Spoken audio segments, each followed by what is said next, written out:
사실은 이제 민자라 그러면 민자 들어오는 거 이용료 부담 때문에 나는 반댈세 하시는 분들 많이 계실 수 있을 것 같거든요.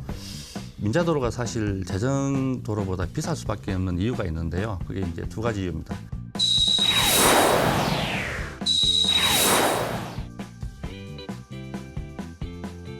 국민이 필요한 생활 시설, 기반 시설들을 공급을 하고 그리고 국민이 이제 편리하게 이용할 수 있도록 하는 그런 차원에서 민자 활성화는 꼭 필요하다 이렇게 생각하고 있습니다.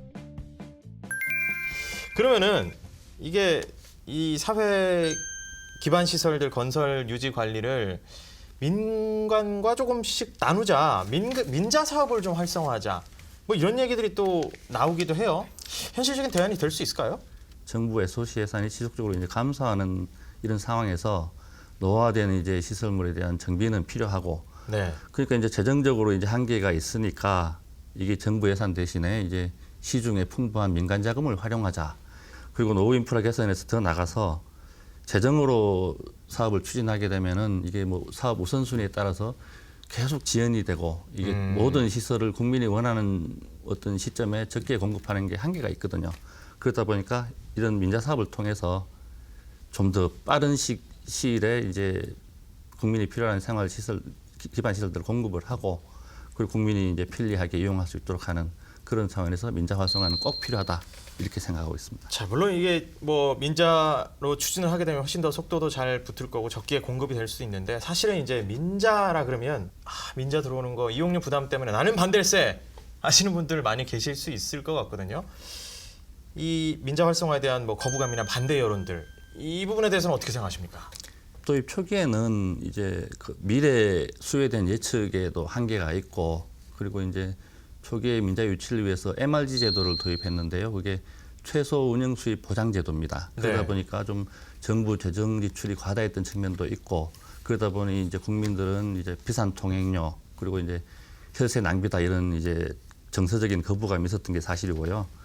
하지만 지금 MRG 제도는 2009년도에 이미 폐지가 됐고 통행료도 지금 계속 이제 낮추는 노력을 해가지고 현재는 재정도로에 비해서 1.18배 수준까지 끌어내렸습니다. 그리고 용인서울 고속도로 같은 경우는 지금 정부 재정도로보다 더 싼 이제 통행료로 운영이 되고 있거든요. 네. 그리고 민자도로가 사실 재정도로보다 비쌀 수밖에 없는 이유가 있는데요. 그게 이제 두 가지 이유입니다.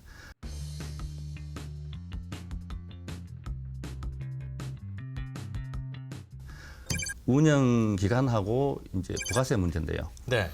도로공사 같은 경우는 도로의 운영 기간에 제한이 전혀 없습니다. 그런데 이제 민자 사업자는 투입한 이제 건설 비용을 운영 기간 30년 안에 다 회수를 해야 되니까 그래서 이제 어떤 통행료가 올라갈 수밖에 없는 구조고 그리고 재정도로는 부가세가 없는데 민자도로는 이제 부가세 10%를 또 부과를 하거든요. 네. 이런 이제 국민이 어차피 이용하는 시설이고 또 비용으로 이제 민자도를 이용할 수 있게 하려면은 뭐 정책적으로 그런 배려가 또 있어야 된다고 봅니다. 지금 일례로 서울 외곽순환도로 최근에 이제 통행료를 낮췄는데요. 네. 그 30년을 그 법정 한도인 50년까지 운영 기간을 늘려서 50년간 이제 회수를 하면 되니까 그만큼 통행료를 또 다운시킨 사례가 있거든요. 그리고 만약에 재정도로와 마찬가지로 그 부가세가 면제가 된다면은 재정도로하고 동일하거나 비슷한 수준에서 국민이 이용할 수 있는 그런 그 민자 시설로 다시 또 날 수 있을 것 같습니다. 그러면 뭐 민관이 나누면서 적절히 수익도 사실 어느 정도 좀 보장을 해주고 네, 서로 이제 윈윈할 수 있도록 제도적인 뒷받침이 보완된다면 그렇게 꼭 우리가 부담 가지면서 통행료 부담을 국민에게 떠넘기지 않아도 가능할 것이다. 네, 이런 그렇습니다. 말씀을 주시는 네. 거. 좀 구체적인 대안들을 좀 주셨고 사례도 지금 언급을 해주셨어요. 정부의 그 정책 기조는 어떤지도 궁금합니다. 어떻게 보고 계십니까? 조금 변화가 있는 건 사실입니다. 뭐 상당히 부정적인 기류가 있었는데 최근에 이제 3월에 그 공공성 강화를 포함해서 이제 민자 사업 활성화 대책을 정부에서 발표를 했거든요. 근데 민자 사업 활성화보다는 조금 이제 공공성 강화에 더 초점을 맞추지 않았나. 그래서 이제 민자 사업이라는 것이 뭐 중앙정부도 있지만은 주무관청에서 이제 적극적으로 추진하려는 의지가 있어야 되는데 그런 네. 부분에서는 지금 아직 사업자들이 피부로 느낄 만한 수준의 그런 변화가 있는 것 같지는 않습니다. 지금 너무 부드럽게 이제 말씀을 해주시니까 이 정부 정책 당국자나 이런 분들이 이렇게 그래 나 아직 잘 모르겠는데 하실 것 같아요. 영상 편지 한번 어떻습니까? 만약에 정부 이 정책 당국자 분들이 지금 보고 계시면 SOC 건설 예산 이렇게 계속 줄여서만은 안 됩니다. 그리고 민자 사업 활성화가 뭐 이제 국민 인식도 지금 점점 이제 바뀌어야 된다고 생각하고 정말 우리 그 국민들 생활 안전이나 생활 편익을 앞당기기 위해서 꼭 이제 관심을 가지고 그 정부 당국이나 주무관청에서도 적극적으로 민자를 활성화시켜야 되는 그런 시기라고 생각합니다. 네. 좋습니다. 자, 민자 사업 활성화 관련해서 뭐 앞으로 혹시나 이제 대한건설협회 쪽에서 좀 구체적으로 추진하고 있는 어떤 계획들이 또 있을까요?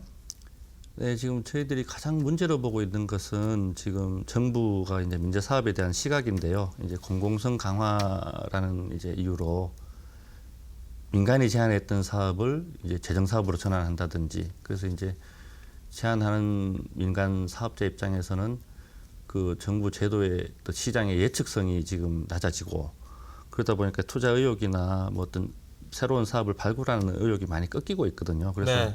지금 민자 사업이 지금 상당히 지금 침체된 그런 상태라고 할 수 있는데요. 저희 협회에서는 또 이런 문제를 해결하기 위해서 최근에 민자 사업 활성화를 위한 정책 제안을 또 기획재정부, 국토교통부에다가 또 제출한 바도 있고 그리고 정부 당국자하고 긴밀하게 또 대화를 나누면서 민자 활성화가 될 수 있도록 그렇게 최선의 노력을 다할 생각입니다. 네. 자, 정부와 국민 그리고 건설업계가 힘을 모아서 대화와 타협을 통해서 좀 좋은 정책을 입안해서 좀 더 합리적인 이런 개선책들이 나왔으면 하는 바람입니다. 우리가 모두 다 웃을 수 있고 모두 다 안전한 인프라 속에서 살아갈 수 있도록 우리가 더 관심을 가져야 할 건설업계 이슈들 오늘도 한번 실장님과 함께 훑어봤습니다. 시청해주신 여러분 고맙습니다. 우리 구독 그리고 좋아요 유튜브에서 많이 보셨죠? 자, 구독과 좋아요는 사랑입니다. 흔들어주세요. 네.